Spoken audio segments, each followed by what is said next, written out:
Good morning, my magnificent ones. Welcome back to Tea with Sue. This is actually take two. I had some technology glitches and the sound cut out about 2/3 of the way through, and all you could see is my gestures. So unless you're good at reading lips, you would have no idea what I finished saying. So we're back, and hopefully everything is going to go smooth as silk this time. I'm Sue, your magnificence mentor. It's great to be back. It's fall here in Alberta, and the crisp days are just kind of invigorating my step, although I'm suffering a little bit from low light levels.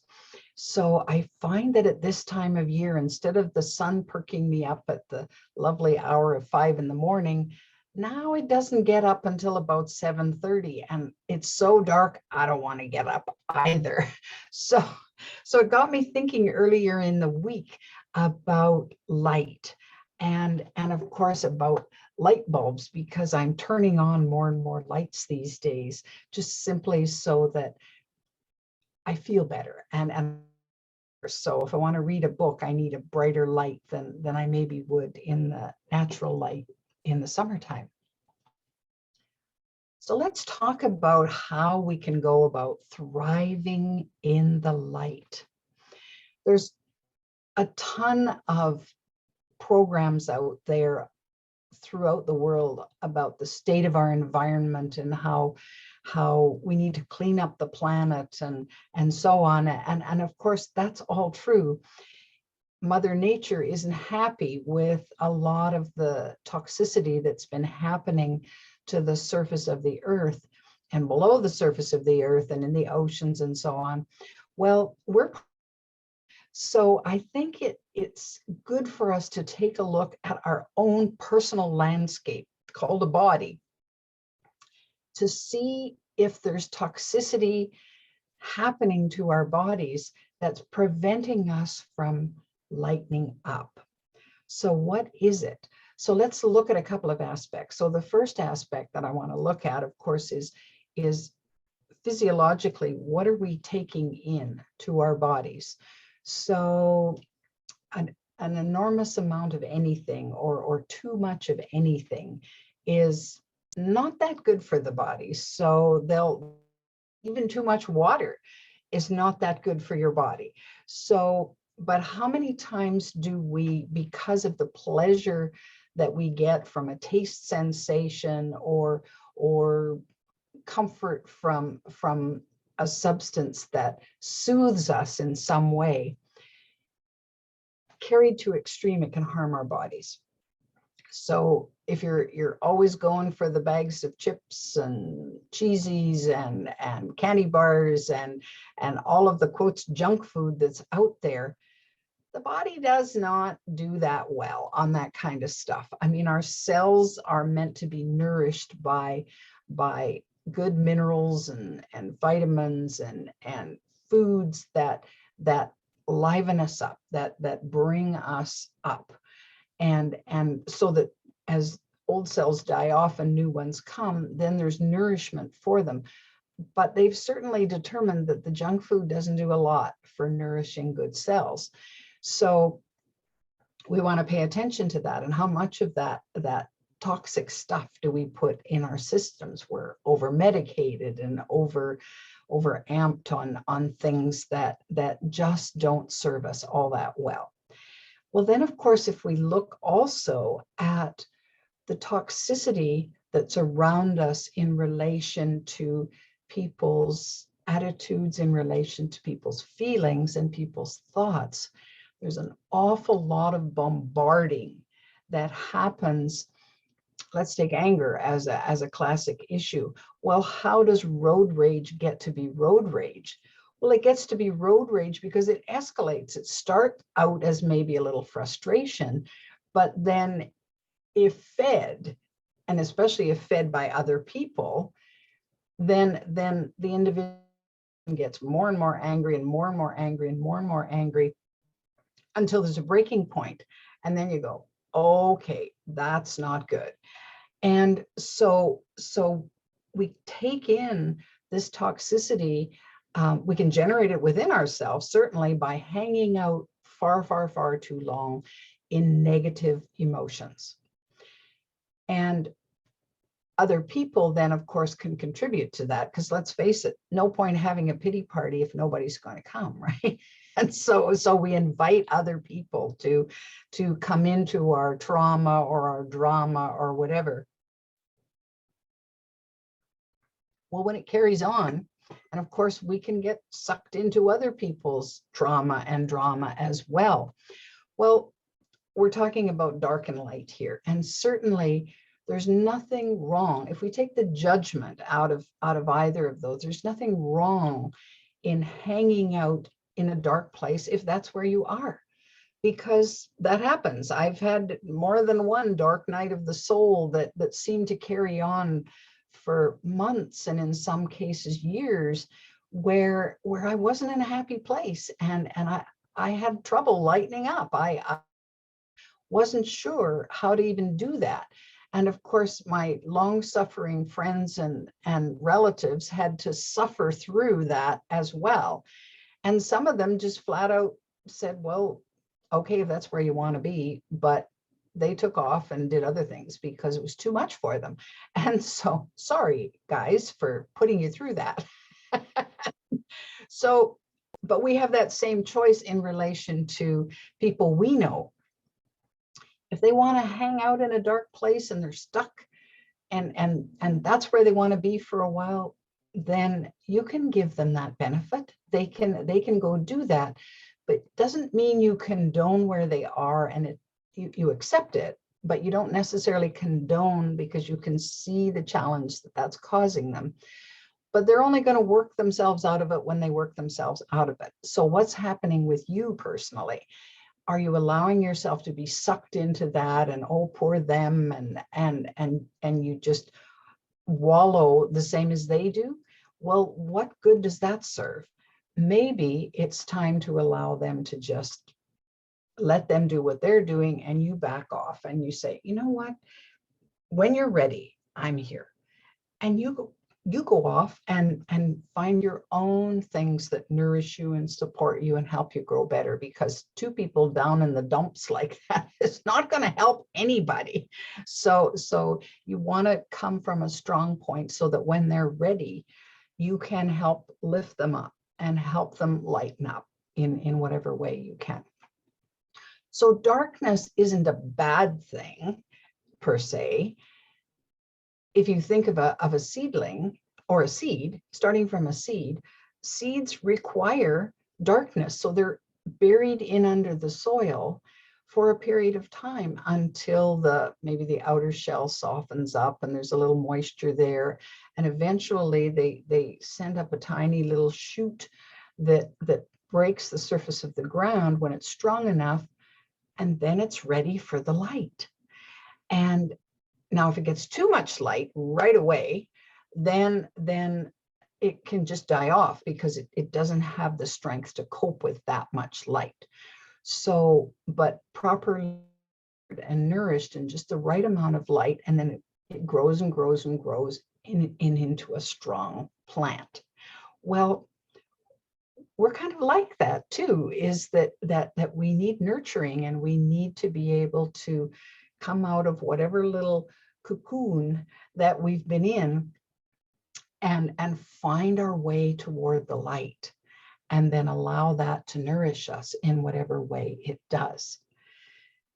So if we can imagine that every cell in our body is filled with light, and you can see it in people because it radiates out of them. It might radiate from their eyes, from the expression on their face, from just almost a glow around them, if you want to call it an aura of energy.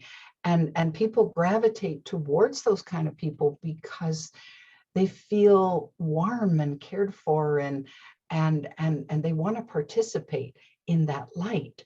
So that's what I hope to be on the planet, is a beacon. And the only way that I can be a beacon of light, and the only way that you can be a beacon of light, is to fill yourself with that light and sometimes what that means is investigating and exploring the dark places in you that are preventing that light. So it isn't about necessarily finding more light. It's about removing the barriers to the light that's already there. It's about pulling yourself up and out so that you see yourself and you feel yourself as that person who thrives on light. So out of survival into thrival. Well, of course, when we're coming from that place, it's a whole lot easier to help others come up to that place. Those that are ready, those that are willing, those that are able to do that, you can nurture that along and help them learn what you did to get to eliminate those barriers and help you move into a different space. So now, can we get sort of sucked into the negativity? Of course we can. I did it just a couple of weeks ago by clicking on a TV show that I didn't realize was a horror show. And usually I avoid anything that dark, and I don't want to be scared, and I don't want all that gore and so on. So I don't watch those kind of shows. But for some reason I did. And I'm kind of binge watching late at night. And it was more gruesome than I thought it was going to be. And I'm going, what am I doing? I'm kind of hooked on the characters, and I'm hooked on the idea that I want to find out how this turns out. Like, can they actually make something of this and have what I would look forward to, which would be a happy ending? And as it turned out, it just continued to be bleak and bleak and bleak and bleak and bleak. And at the end, well, it wasn't a happy ending. Most everybody got killed off, and the two that were left, well, it was sad. And so I finished it, and I'm going, what have I just done? Well, of course, I didn't sleep that well, and I felt kind of off for a few days. So I thought something to kind of purge this from my psyche, because it had just kind of stuck there. And every now and again, I'd kind of revisit a piece of that, and I'm going, ew, I don't like this. So I just deliberately, I started asking around and said, okay, what are you watching on TV that's kind of fun? And so I was referred to a comedy show that had been out for a while, and the series was all over, but because I have Netflix and I could watch all of it, then I started watching this series. If you want a lighthearted comedy, it's called Schitt's Creek. Just a half-hour Canadian-made comedy that I just was entranced with. I loved the characters. I got lots of laughs, and of course I'm binge watching it. That's kind of my habit sometimes when I really like a series. And so I'm watching it. Well, by the time I got through all 6 seasons, I felt much better. It just lifted my spirits, and I'm thinking, that's what I talk about. And there was lots in there that was like real life and the things that happen to everyday people, but it was heartwarming and inspiring, and I got out of it. So that kind of supplanted this other piece. So how often do we do that to ourselves? Is that we deliberately dive into something that's really, really dark, and then don't feel good afterwards. It's like junk food for the mind. We don't feel that good. So then I turn to something more lighthearted, something that fed me rather than kind of took away from me. It happens, and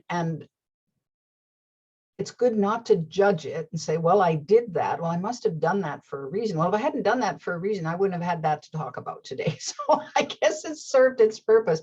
Well, but we're easily sucked into that because sometimes it feels like that survival down in the muck kind of stuff is what's more familiar to us, what's more comfortable. Are we comfortable with being joyful and effervescent and lively and at peace and touching ecstasy? Not so much. Not so much. We don't. Who are the role models that live like that? So, but we have lots of role models of people living miserable lives or greedy lives or power hungry lives or whatever. And so we're well acquainted with what that is. And even though we may not like it, we feel comfortable there. What I'm suggesting is that we start getting more comfortable with feeling lighter, with feeling more joy, feeling more peace, feeling more happiness. It's a muscle that needs to be exercised. And what can bring in more light? What can bring in more light? And then we find, as we uncover all of those things that are preventing us from doing that, it's easier and easier to hang out in the light and invite others to do the same. So that's your challenge for this next week, is to find ways to lighten up. I'm going to lighten up on Monday because it's Thanksgiving here in Canada, and I have a mind to make a pumpkin pie, which just brings me all kinds of joy. It's a vegetable, right? And so it'll be good for me. In the meantime, remember, you are magnificent. You can have the life you want and deserve. So just go for it. Have a glorious weekend. If you like my videos, you can always subscribe to my channel. Please feel free to share these videos. And if you want more of Tea with Sue, you can always download my app, The Magnificence Mentor. It's a free download. Take good care. Until next time.